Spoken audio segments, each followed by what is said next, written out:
आज मैं आपको मूलांक 2 वाले जातकों के बारे में कुछ विशेष जानकारी देने जा रही हूँ। अगर आपको मेरे द्वारा दी गई जानकारी अच्छी लगे तो इस वीडियो को लाइक करें, शेयर करें, साथ ही अपने चैनल को सब्सक्राइब करें।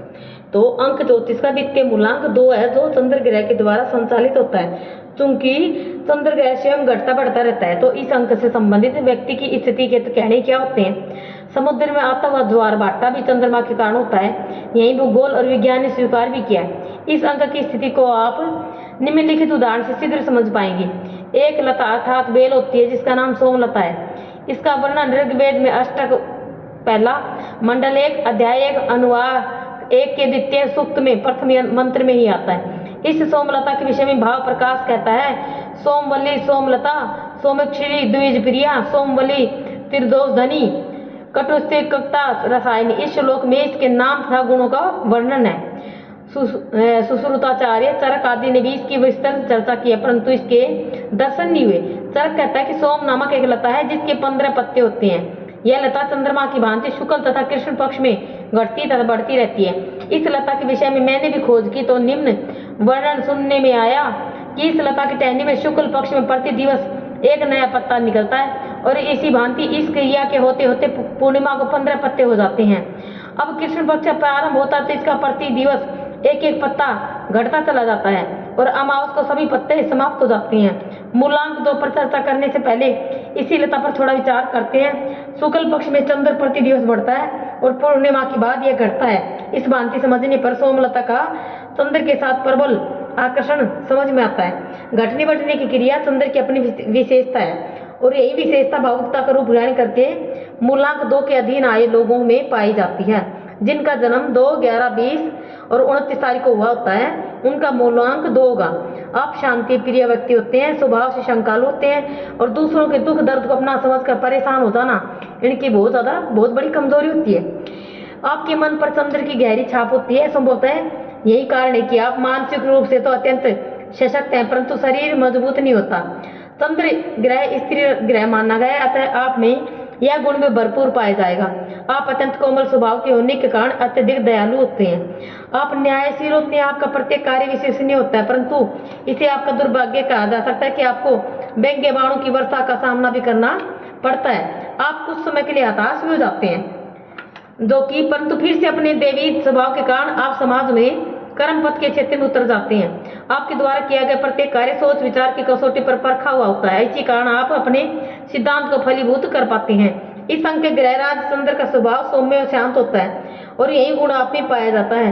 आप बहुत गहरा सोच करते हैं, शायद इसी कारण आप अनर्गल वार्ता नहीं करते।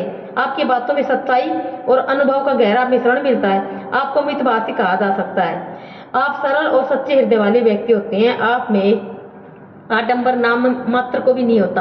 आप छल से परिचित तक नहीं होते, जबकि आप कदम कदम पर छले जाते हैं। आप बुद्धिमान, सात्विक, कोमल तथा ज्ञानी पुरुष होते हैं। आप में अभिमान लेश मात्र भी नहीं होता। आपको कुछ मित्र तो प्राप्त होंगे ही, परंतु मित्रों की कमी के कारण आप अपने जीवन को व्यर्थ सा ही समझेंगे। आप इतने भोले होते हैं कि अपने शत्रु को भी मित्र मानकर अपनी सर्वस्व सौंप देते हैं। मैं समझती हूँ कि आपका भाव कौन ही आपको दुख दे रहा है। आप विरोधाभासी प्रकृति के व्यक्ति हैं। आपकी मन की स्थिति जो होती है क्षण प्रतिक्षण परिवर्तन होता रहता है, और इस परिवर्तन पर आपकी कोई पकड़ नहीं होती। इसका उत्तरदायी आपके अंक का ग्रहपति चंद्रमा होता है। यह चंद्र जब अच्छी स्थिति में होगा तो आप स्वयं को नवाब समझ सकते हैं। आप में एक बहुत बड़ी विशेषता यह है कि आप खत को देखकर खत का मजमू भाप लेते हैं। कहने का अर्थ है कि दूसरों के हृदय में क्या है, इसे आप सहज ही समझ सकते हैं। आपको स्त्रियों का सहयोग प्राप्त होगा, इसी कारण आप बदनाम हो सकते हैं। आप शीघ्रता को त्याग दें, यानी जल्दबाजी को त्याग दें। आत्मविश्वास पैदा करें, क्योंकि आप में इसी चीज की कमी होती है। यद्यपि मैं जानती हूँ कि आपके बस का नहीं, फिर भी प्रयास तो कीजिए। आपको क्रोध आ जाता है, परंतु यह क्षणिक ही होता है, और इस क्रोध के बाद आप घंटों पछताते भी हैं। आप वैर विरोध को भुला देते हैं और अपने हृदय में द्वेष नाम मात्र को भी नहीं रखते। आपके लिए 2, 11, 20 और 29 तारीख की विशेष भाग्यवर्धक होती है।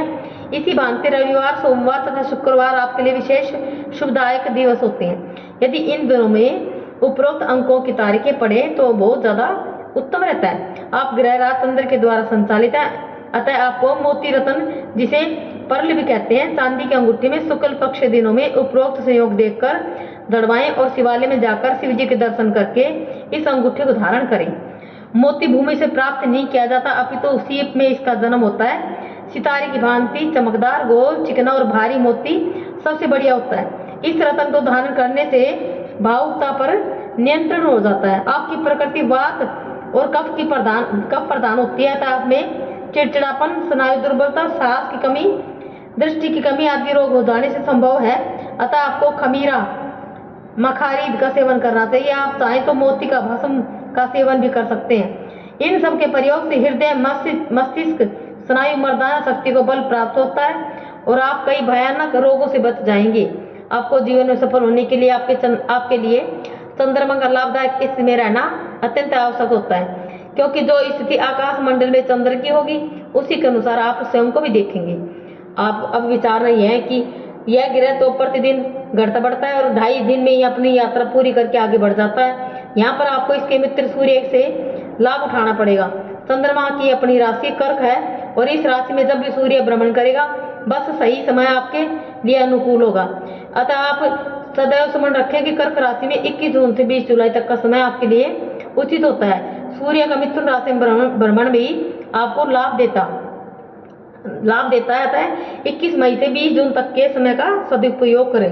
आपको शिव जी या बटुक भैरव जी की उपासना करनी चाहिए या कीकर के वृक्ष की जड़ में दूध मिला जल चढ़ाना चाहिए। आपसे हो सके तो 18 का यंत्र चांदी पर खुदवाकर या भोजपत्र पर दूध केसर से लिखकर धारण कर लेना चाहिए। आपके लिए हल्के रंग तथा सफेद रंग उन्नतिदायक होंगे, जबकि काला नीला रंग आपको हैरान और परेशानी करता रहेगा। जय माता दी।